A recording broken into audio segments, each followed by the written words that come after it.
Eu sou a Arlequina. Em Tela Quente.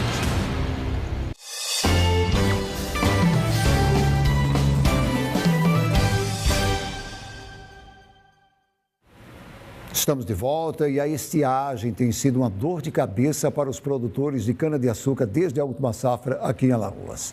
Com a falta de chuva nos primeiros meses desse ano, a expectativa é de uma nova redução na produção de cana aqui no estado. O Edgar é produtor de cana e já avalia a situação do canavial meses antes da safra começar. Alguns lotes que nós estamos aqui olhando hoje falharam bastante a socaria, o rebroto da cana.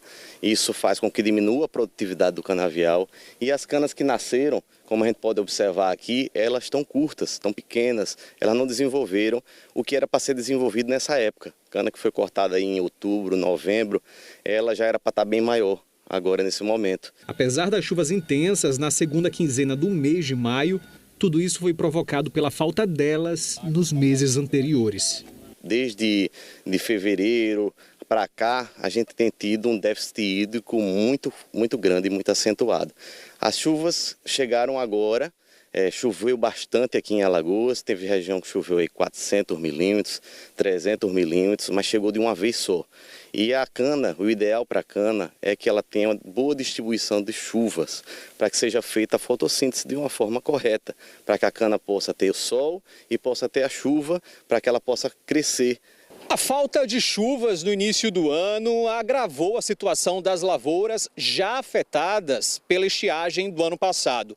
Aqui em Alagoas, os produtores de cana-de-açúcar já sentem um impacto e sabem que vai haver redução na safra desse ano. É muito cedo para a gente avaliar e cravar qual é o percentual que nós vamos ter redução esse ano. Pela nossa experiência de campo, tanto de produtor de cana como sou, do pessoal das usinas parceiras também que tem cana própria, a gente identifica que possa ser um ano de redução. O ano passado, a safra passada, digamos assim, nós já tivemos uma redução de em torno de 10% da produção do estado. E esse ano a gente está preocupado que possamos ter novamente uma redução significativa. Nesse campo dá para ver a quantidade de folhas secas. O Tony é superintendente de uma usina que conta com quase 1.000 hectares de área plantada de cana-de-açúcar. Ano passado foi registrada uma redução de 10% na safra com relação a 2023. Com a possibilidade de mais um ano de queda, algumas medidas já foram tomadas para minimizar os impactos. A gente teve de antecipar a reforma da área decorrente da mortalidade de socaria, uma área que não estava prevista para agora, mas tivemos de reformar porque era inviável a manutenção dela para lavoura, para colheita nessa safra agora. Do ano passado para cá, foi registrada uma diminuição significativa de chuva na região. De agosto de 24 até abril de 25, nós tivemos em torno de 40% menos chuva para a lavoura da cana aqui na nossa região. Para a gente é preocupante devido ao impacto no caixa da empresa. A gente requer investimento para ampliar, a gente tem investido muito em verticalização de canavial, investido em irrigação, e a gente faz hoje uma projeção financeira do negócio, né, em detrimento da capacidade de produção do volume de cana esmagada. Então isso aí para a gente realmente não é bom, a gente fica preocupado, mas trabalhando para poder mitigar esses impactos com investimento em irrigação, investimento em novas tecnologias que possam reduzir e minimizar o impacto dessa seca. O Edgar também é presidente da Associação dos Plantadores de Cana de Alagoas. Ele conta que são 7.000 produtores no estado e todos esperam que o clima melhore nos próximos meses para que os danos sejam os menores possíveis. Cana é uma cultura que ela reage de forma rápida. E se a partir de agora, desse momento agora, que nós estamos começando a chegar em junho, aqui no nosso inverno nordestino, que nós chamamos assim, que é o período mais chuvoso, se as chuvas a partir de agora se regularizarem, até o mês de setembro, mais ou menos, que é quando a gente inicia a nossa safra, a expectativa é que essa redução seja diminuída, minimizada nossos prejuízos. Pois é, muita gente questiona, mas está chovendo tanto, mas foi desde o começo do ano, da seca estava presente, a estiagem estava presente, que causou todo esse problema. E como nós falamos hoje aqui no Bom Dia, a Praia do Francês vai receber oficialmente hoje o título de Reserva Nacional de Surf. E dentro da programação, em preparação para a cerimônia de titulação, acontece hoje uma ação ambiental. Então a gente volta a falar com o Nick Maroni, que está lá no Francês. Como é que vai ser essa ação, hein, Nick? É uma plantação de uma vegetação nativa aqui da região, vegetação de restinga, a salsa da praia, além também de outras plantas, árvores que serão plantadas aqui com o objetivo de manter essa beleza, manter o ecossistema que é tão fundamental para resguardar as belezas naturais que a Praia do Francês oferece para todo mundo. A Praia do Francês que é bastante procurada por muitos turistas o ano todo, banhistas não só aqui de Alagoas, mas de todo o Brasil e de fora também. Além também, como a gente mostrou agora há pouco na nossa participação, aliás, logo no início do nosso telejornal, que também é procurada por muitos turistas. Por isso, vai receber hoje de forma oficial, no finalzinho da tarde, a certificação, o selo de qualidade de Reserva Nacional do Surf. Mas para isso é preciso toda essa manutenção dessas características. E hoje vai acontecer essa ação ambiental. Vou conversar a partir de agora com o secretário municipal do Meio Ambiente aqui de Marechal Deodoro, o Dagoberto Almena. Muito bom dia, Dagoberto. Explica pra gente que ação é essa, como é que vai ser? Bom dia a todos. Essa ação é uma ação em parceria com o IMA e a Prefeitura de Marechal Deodoro. Nós iremos fazer um plantio de mudas nativas da restinga aqui nessa região, entre a Vila dos Pescadores e o Coqueiral, justamente para manter essa área aqui, que é muito importante, a área mais utilizada pelos surfistas, pelos turistas, né? É uma área que vai evitar a erosão, vai evitar que o mar avance nos terrenos e na vegetação. Então é muito importante essa ação de hoje. E essa é uma área realmente que é muito importante do ponto de vista ambiental, é claro, tem o turismo, mas principalmente do ponto de vista ambiental. Isso, o grande desafio é esse equilíbrio entre o turismo, o desenvolvimento econômico e a preservação do meio ambiente. Então esse é o desafio que nós temos nesse século, eu acredito. E aqui essa área que ela é muito importante porque tem o leprosário, né, o conhecido como lazareto, tem o coqueiral, as ondas de surf e essa vegetação de restinga aqui na beira da praia. Ô Dagoberto, esse título, esse selo de qualidade também, além de reconhecer oficialmente como santuário dos surfistas, também é uma forma também de exigir um pouco mais da comunidade e do próprio poder público para manter tudo isso aqui intacto. Isso, esse título, ele exige que tenha um ecossistema equilibrado, não só a comunidade, não só os turistas, mas também que o meio ambiente esteja compatível com isso tudo. Então esse ecossistema que está equilibrado aqui no Francês, por isso que foi reconhecido e hoje teremos essa titulação. E vai acontecer, portanto, essa ação. Eu estou aqui agora com o Tomás, que é consultor do meio ambiente, do IMA, e ele vai explicar melhor para a gente quais são essas plantas, quais são essas plantas que fazem parte dessa vegetação nativa. Muito bom dia. Então é uma área de restinga que é muito importante, né, para o ecossistema, para evitar erosão. E o que é que vai ser feito por aqui? Bom dia, Tomás. Bom dia. Então, esse plantio é um plantio de recuperação, né? Muitas vezes a restinga ela é degradada de fato pela ação antrópica e também pela maré, né, que avança, retorna. Então é uma característica natural do meio ambiente e do ecossistema, né? E aqui a gente trouxe, né, espécies que são típicas de áreas de restinga, tanto restinga herbácea como restinga também arbórea. Então a gente tem aroeira, a gente tem feijãozinho da praia. Eu queria que você... Aroeira, por exemplo, essa que você está vendo. Essa daqui seria a aroeira, né, que é uma planta também medicinal, muito utilizada, né, também aí para a recuperação de áreas degradadas, né, principalmente na área de restinga e também de Mata Atlântica. Aqui a gente já tem outra espécie, que é o feijãozinho da praia, né, que também é muito encontrado em áreas de restinga, né, então é uma planta que se adequa muito bem à salinidade, né, e em geral, né, essas plantas, uma vez crescidas e desenvolvidas, elas vão proteger o continente do avanço do mar, principalmente causado pelas ações do homem, né? A gente está bem aqui pertinho do local, vou até pedir para o Rafael mostrar para a gente. Vai ser nessa região aqui que vai ser plantada? Serão plantadas as mudas? Isso, exatamente. A gente consegue perceber que além, né, das plantas típicas como aroeira, feijãozinho da praia, a gente pode encontrar outras plantas herbáceas como, por exemplo, a salsa, que inclusive é o que dá nome ao nosso projeto, Salsa Viva. Essa ação, né, esse projeto do IMA é um projeto que visa a educação ambiental, né, e também o cuidado com as nossas praias. E qual a importância de tudo isso para o ecossistema? Então, a restinga é extremamente importante, principalmente pela defesa do continente, né, com o avanço do mar, assim como também é um berçário para diversas outras espécies, como, por exemplo, a tartaruga, que desova muito nessas regiões e encontra na restinga uma proteção para os seus ninhos. Então, a vegetação de restinga, ela abriga não só uma grande variedade, né, uma biodiversidade vegetal, como também uma biodiversidade animal. A gente agradece ao Tomás, ao Dagoberto também. Enfim, é uma ação muito importante. Todo mundo junto, viu, Gilvan? Realmente para preservar o nosso meio ambiente. Volto com você aí. Ação ambiental importantíssima, Nick. Muito obrigado a você. Obrigado, Nick. Vamos falar agora de emprego, gente. Uma coisa que sempre bate medo na gente é quando precisamos recomeçar, né? Na vida profissional não é diferente, ainda mais depois dos 40 anos, né? E é possível recomeçar dessa forma? Sobre isso a gente conversa agora com a nossa consultora de carreiras, Poliana Barbosa, que está aqui com a gente. Poli, bom dia, muito obrigado pela sua presença aqui conosco. Porque muita gente, a partir dos 40, começa a repensar, né? Não, teoricamente seria um momento de estabilidade, né? Está ali maduro, começando a amadurecer mais, mas é o contrário, muitas vezes acontece, né, Poli? Bom dia. Bom dia, Gilvan. Verdade.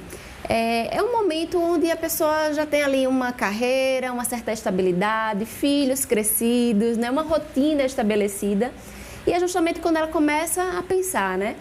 O que eu fiz realmente, o que eu construí foi uma carreira, mas será que eu me liguei na minha vocação ao longo desses anos? O que está fazendo sentido hoje para mim, né?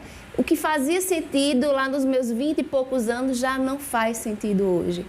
Vem a questão também da mudança do mercado de trabalho. Tem profissões que existiam há um tempo e elas passam a deixar de existir ou elas foram reformuladas. Então, tudo isso passa na cabeça desse profissional que hoje, com tanta maturidade, com tantas experiências, começa a refletir sobre qualidade de vida, sobre o propósito de vida e começa a repensar, embora muitas vezes existe ali o medo, né, de se arriscar depois de tanto tempo. Mas lembrar também que é importante que a gente se alinhe com tudo aquilo que nos faz brilhar os olhos. Agora sim, o que é que ele vai enfrentar? O que é que esse profissional com 40 anos, quais são os principais desafios nessa mudança? Olha, Gilvan, o primeiro desafio são os julgamentos externos, né? Porque primeiro passa na cabeça. O que é que as pessoas vão achar, né? Achar que eu fracassei, que eu estou ficando maluco, né? E agora, depois de tanto tempo, será que eu estou velho para fazer essa mudança? Mas depois vem os julgamentos internos. Bem, será que eu sou capaz dessa mudança? Será que isso não vai me trazer alguma insegurança? E, de repente, se eu perder tudo que eu construí até hoje? Mas também vem a questão financeira, que aí com certeza pesa, porque muitas vezes esse profissional ele já tem uma vida estável, já construiu casa, já tem seu carro, sua família, seus filhos, e de repente mudar e recomeçar, isso impacta muito na vida financeira, até mesmo porque nem toda transição de carreira ela é rápida, normalmente ela vai de médio a longo prazo. Então, o financeiro, ele cobra muito, mas também tem outra questão, que é um grande desafio, né, Gilvan? Que é o preconceito do mercado de trabalho. Que hoje o mercado de trabalho ele foca muito nos profissionais jovens, né, que estão chegando aí sangue novo, com muita força de vontade, e acaba tendo um pouco de preconceito com aquelas pessoas que já têm... Né? Exatamente, e a gente já se depara com o etarismo. Mas esquece, né, que esse profissional ele tem uma carreira, que ele tem uma bagagem, que de repente ele pode agregar muito, independente da área que ele escolher atuar. Você falou de transição de carreira, né? É importante num momento como esse, como fazê-la, como é que essa pessoa deve fazer? Então, Gilvan, o primeiro passo é você começar a se consultar. O que é que está te incomodando, né? Você está satisfeito com a sua área? Por que você não está satisfeito? Será que é a empresa que você atua ou, digamos, aquele nicho do mercado, mas a sua carreira está ok, você só precisa fazer alguns ajustes? Então, primeiro, esses questionamentos. Depois, verificar o que é que te faz brilhar os olhos, o que é que está fazendo sentido hoje, o que é que está aguçando a tua curiosidade, né? Porque normalmente esse profissional, quando ele começa a ficar incomodado com aquilo que ele faz hoje, ele já tem alguma coisa ali que ele tem mais curiosidade. Então começa a investigar mais sobre esse mercado, sobre esse nicho, né? E começa a ver também quais são as suas habilidades e competências que você tem hoje, que pode ser agregada a esse novo mercado. E ali você vai começar a construir, porque transição de carreira é algo que precisa de muito planejamento, né? Então, já sabe que tem as habilidades, que tem a vocação para essa nova área, comece a investir em cursos, né? Que pode ser aos poucos, se você não quiser fazer uma coisa tão drástica. Adquirir esses novos conhecimentos, fazer network, né? O network digital também hoje é algo que é imprescindível para quem quer, enfim, brilhar bastante aí no mercado de trabalho. Então, se manter presente nas plataformas como o LinkedIn, por exemplo, participar de cursos e eventos dessa nova área. E ali você vai construindo essa carreira para fazer essa transição gradativa.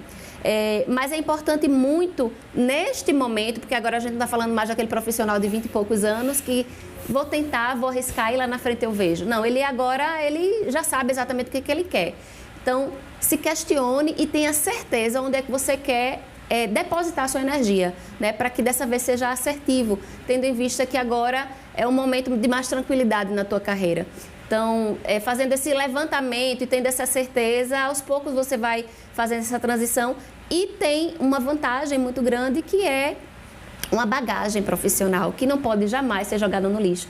Mesmo você mudando, né, de carreira, de repente uma área completamente diferente da sua primeira carreira, você tem experiência, você tem troca, você teve clientes, você teve contato com empresa, né? Então tudo isso é algo que é valioso e que ninguém vai tirar do teu currículo. E essa questão digital é uma mudança importante, principalmente no mercado de trabalho.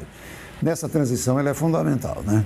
Com certeza, Gilvan. E principalmente, assim, quando a gente fala de transformação digital e transição de carreira, muitos desses profissionais já estão saindo, né, migrando da sua carreira de longos anos, justamente pela dificuldade do digital, né? E às vezes para fugir, eu vou mudar de área porque eu não estou conseguindo me adaptar. Mas o digital ele veio para ficar e é necessário se adaptar. Sendo que aí, como você está fazendo uma mudança, que vem coisa nova aí, então de repente você já sinta essa necessidade e vontade de aprender esse novo, inclusive no digital. Então, assim, hoje a gente não pode apenas achar que o digital é algo que é inacessível e muito difícil para essas pessoas que já estão aí há muito tempo no mercado, né?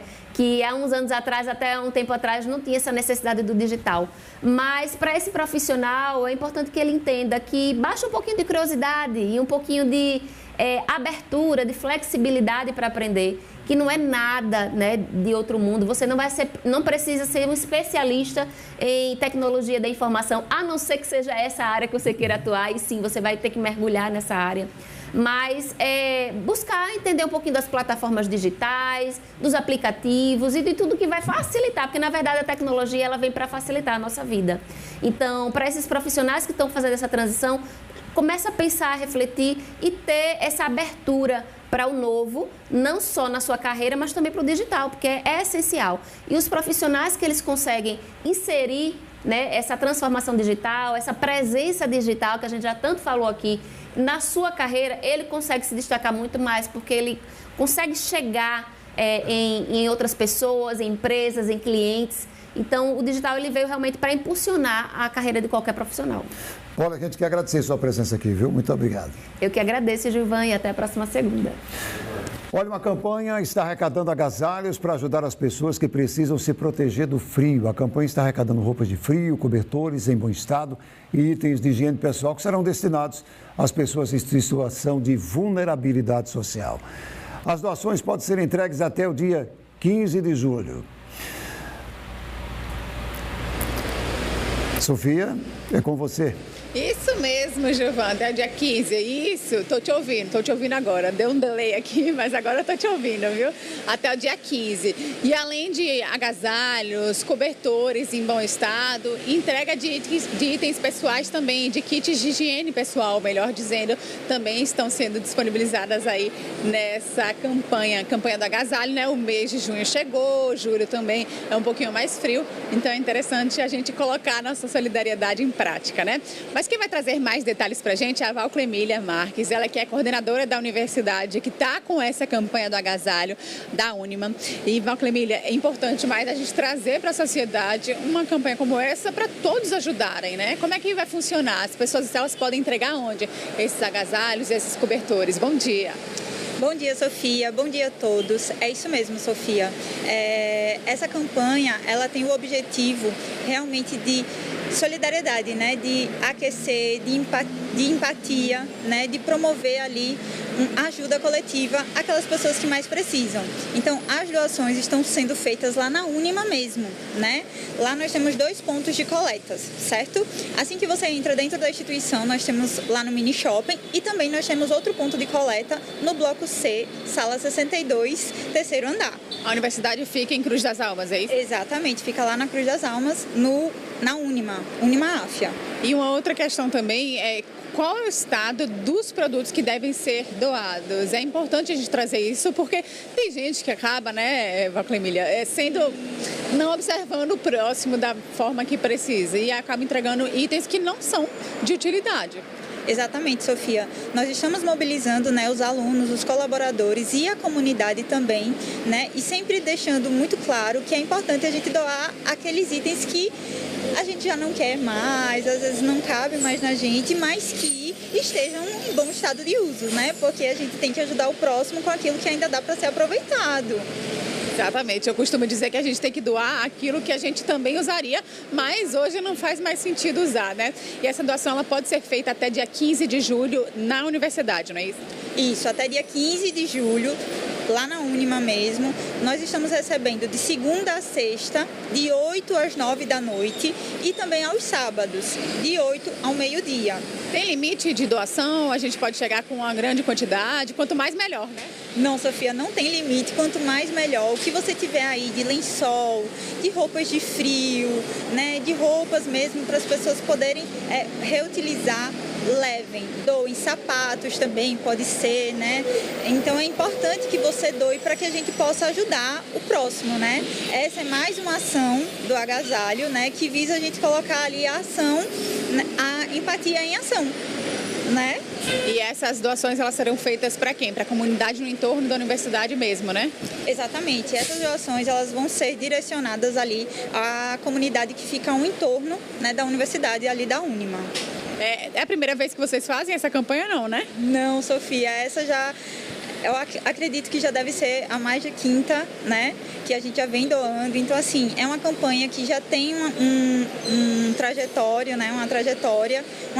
linda, inclusive, que vem fazendo muito sucesso todos os anos. E a gente está falando da campanha do agasalho porque é um período mais frio, a gente pode dizer, mas vocês também estão recebendo roupas normais, sem ser agasalhos, além disso, né? Sim, essa campanha é mais voltada agora na época de chuvas, né, que realmente a gente está na época do frio, então a gente sabe dessa necessidade, mas mesmo assim você pode doar qualquer outro tipo de roupa que você não esteja mais utilizando e que ainda esteja apropriada para uso, né?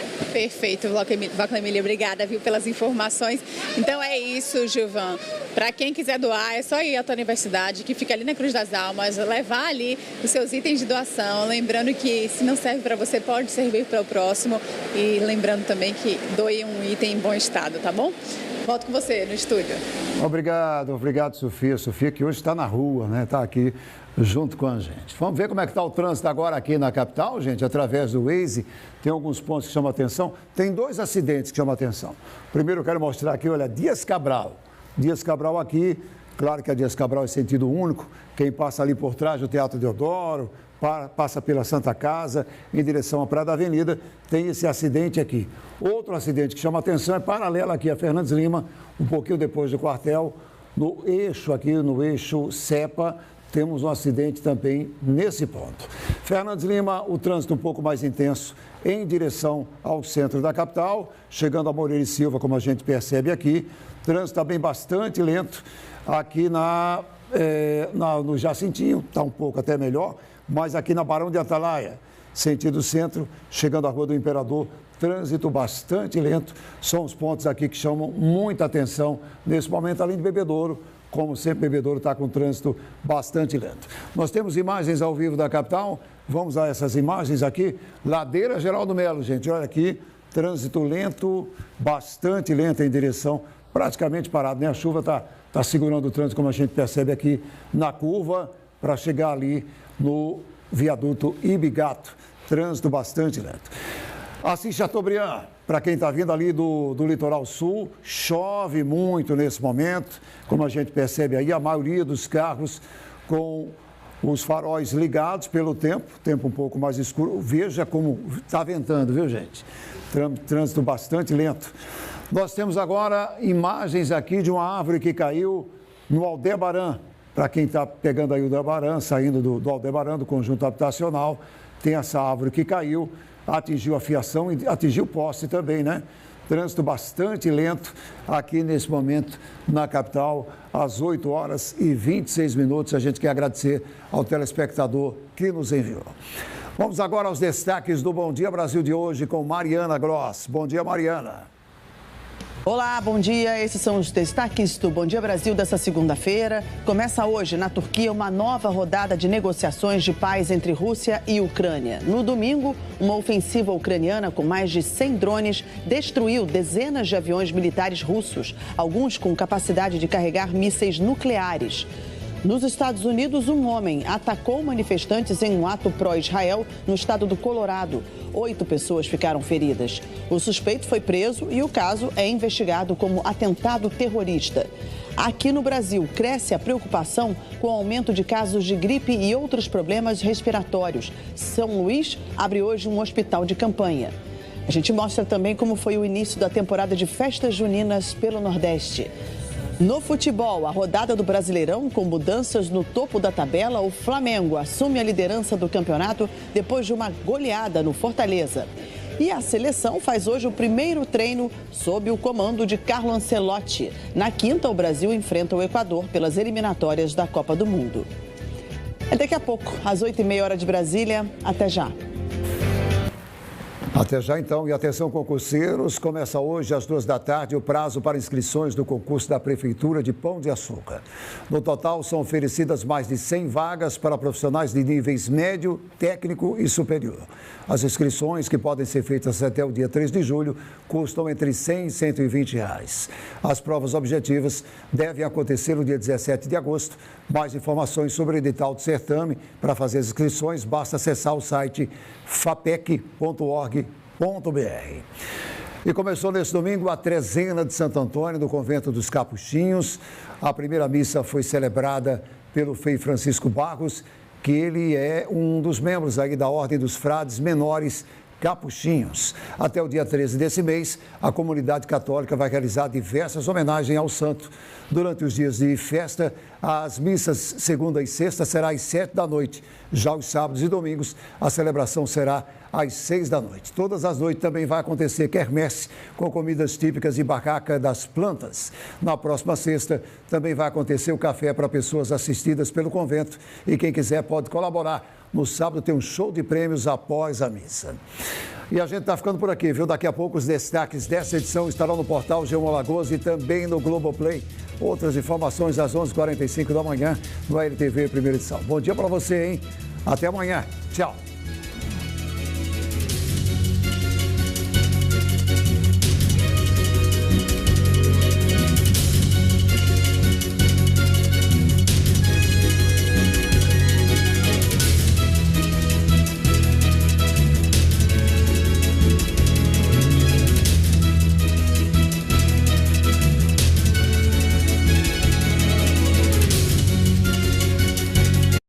Bom dia, Alagoas. Oferecimento. Uniodonto Maceió. Nosso sorriso é único.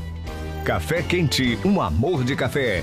Carajás Home Center. Compre online e retire na loja. Bom dia, Brasil. Oferecimento. Sicredi. Peça seu cartão empresarial.